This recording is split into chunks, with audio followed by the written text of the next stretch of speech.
So today I'm going to be having a presentation about the Disgusting Food Museum.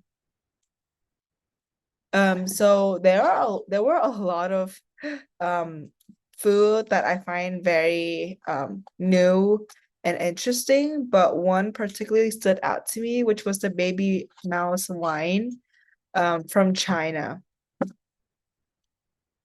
So according to a source that I found online by Nabedita Roy.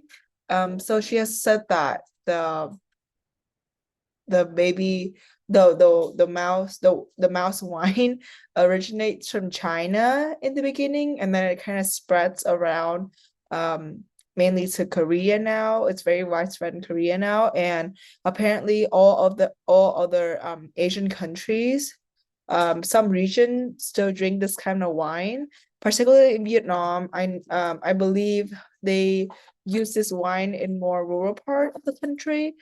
So it is not as widespread as I would say in China or Korea. So the baby mice wine is not you it's not used to drink like for leisure like us. We drink like wine for events and celebrations. These wine are made for the traditional Chinese medicine. So they actually use these wine to become healthier or to cure liver illness and asthma. It also has a lot of anti-aging and anti-fatigue effects, according to a research by the National Library of Medicine. Um, so to make these type of medicine, baby mice will be collected at 3 days old. So like the one who were just born, and they will be basically drowned inside rice wine. And then this wine with this combination would then be brewed for 12 to 14 months before it could be served to people. Um, the the rice, the mouse wine is very rich in lactic acid, also because it's part of fermented, as you can see with the diagram right here. It's combined with fermented wine or rice wine.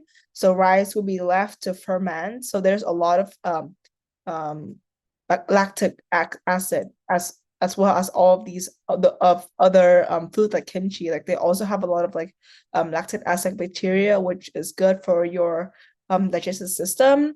And also it has a lot of bioactive component like polyphenols. Um, and then of course the mice is rich in protein. So I was thinking the Disgusting Food Museum. I remember for the mice wine specifically in Vietnam. A lot of people drink it. It's fine. It's assumed to be fine. A lot of other food I saw like the balut. I personally ate the balut, which is like um birds, but um how should I say that? It's like birds who is which is those eggs which is left to like they will soon become birds soon, and they will just boil it up and eat it. It's called balut, and I remember eating it as a little child, and it was fine for me. But then, like as I grow up and as I know more about what balut actually means, I kind of just like step away from it.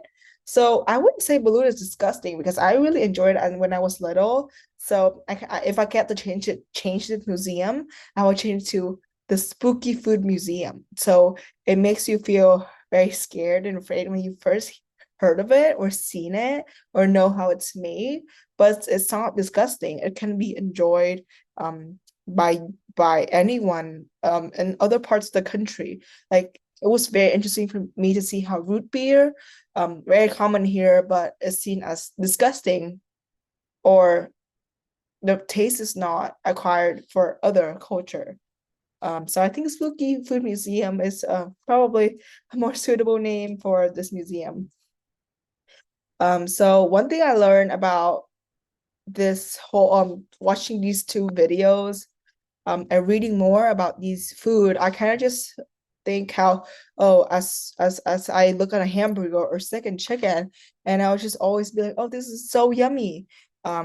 Other food that I see, is not as familiar to me could evoke the same feeling for other people's from other culture. So I think one main um observation that was made is that all food are equally tasty and appetizing. Um, yeah, thank you for listening to my presentation.